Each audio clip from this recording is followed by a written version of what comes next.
Okay, let's be real. Exams are a nightmare. And today we're going to talk about a huge problem, one that costs people marks every single year, even when they actually know their stuff. So picture it. You've revised for hours. You walk into that exam hall, you're feeling good, the question comes up, you know the answer, and you write down something like this.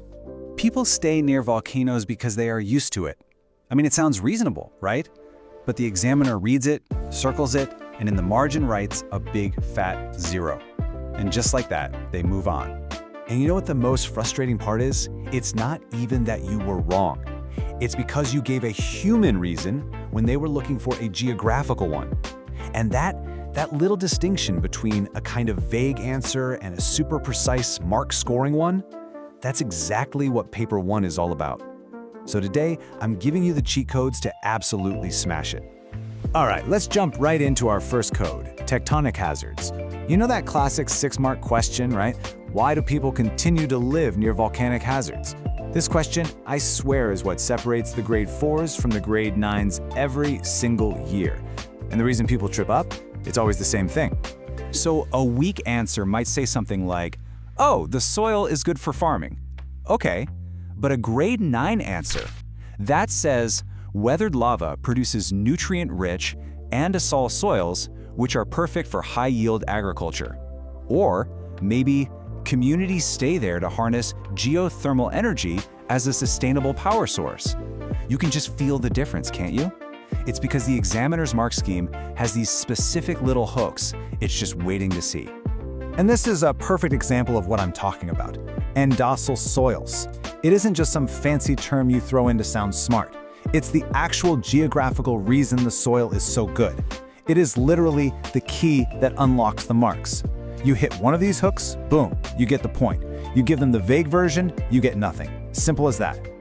And hey, this doesn't just apply to volcanoes. Here are a couple more tectonic upgrades you should memorize, like right now. Instead of saying the earthquake was destructive, say the primary shock waves caused liquefaction of saturated soils. Wow.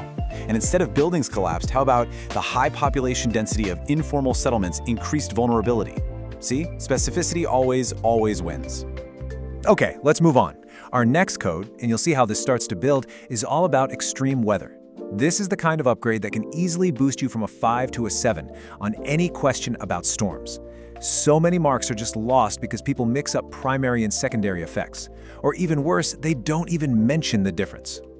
So here's what a weak answer sounds like. The storm damaged houses and then diseases spread. Right, now look at what a grade 9 answer does with that exact same information. It says primary effects like infrastructure destruction created the conditions for secondary effects like outbreaks of waterborne diseases, specifically cholera. You see the difference? The top answer does two things the weak one totally misses. First, it uses the actual terms primary and secondary effects. The mark scheme is literally waiting for you to write those words down. And second, it names a specific disease. Trust me, cholera is always going to score you more marks than just disease. And this same rule applies to climate change questions too. Please, I'm begging you, never ever just write, "it gets hotter." Instead, show the examiner you understand the process. Something like, positive feedback loops amplify warming as the reduced albedo from melting ice accelerates heat absorption. Now that sounds like a geographer. All right, let's keep going. Code number 3, ecosystems. Now these questions are all about vocabulary. There are these super specific terms the examiner is looking for. But what do most people do? They just kind of write around them instead of hitting them head on. Let's check out the first swap. Don't say, wildfires kill trees. The upgrade is, the combustion of biomass releases stored carbon, which converts a carbon sink into a carbon source. I mean, just look at that. You've just nailed 3 key terms in one single sentence. That's how you do it. Here's another one. Instead of just saying it kills animals, the much more precise version is habitat fragmentation disrupts ecological corridors, and that accelerates species extinction rates. This shows you get the process of extinction, not just the end results. And a third one for you. Deforestation is bad is, well, it's meaningless. So what? What's the geographical impact? How about this? Clearance of the canopy layer increases surface runoff, which elevates flood risk in downstream communities. You see?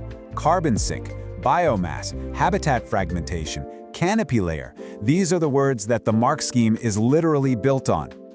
Okay, on to our final code, coastal processes. And let me tell you, this is the topic where vague language will cost you the most marks. So many students just describe what happens, the waves hit the rock, but they never explain the mechanism. And listen to me on this, the mechanism is where the marks are hiding. Just look at the difference here. The weak answer says, the waves erode the cliff face over time. I mean, yeah, it's true, but it's not worth any marks. But the grade 9 answer, it explains how. Hydraulic action compresses trapped air into the joints, and that weakens the structure. Then, repeated wave action through abrasion removes all that loosened material. Let's just focus on that key term for a second. Hydraulic action isn't just waves hitting rocks. No, it's the specific process of water compressing air into cracks. That is the mechanism the examiner wants to see. So the most important thing to remember is, you have got to name the process. And here they are, the 4 big ones, the 4 process terms you absolutely must know and use for coasts: hydraulic action, abrasion, attrition, and solution. From this day forward, never, ever again, describe what's happening without naming one of these. Okay, so let's pull all of this together. We've got 4 codes, 4 topics, and every single one is designed to turn a vague, kind of generic answer into a super precise, mark-grabbing one.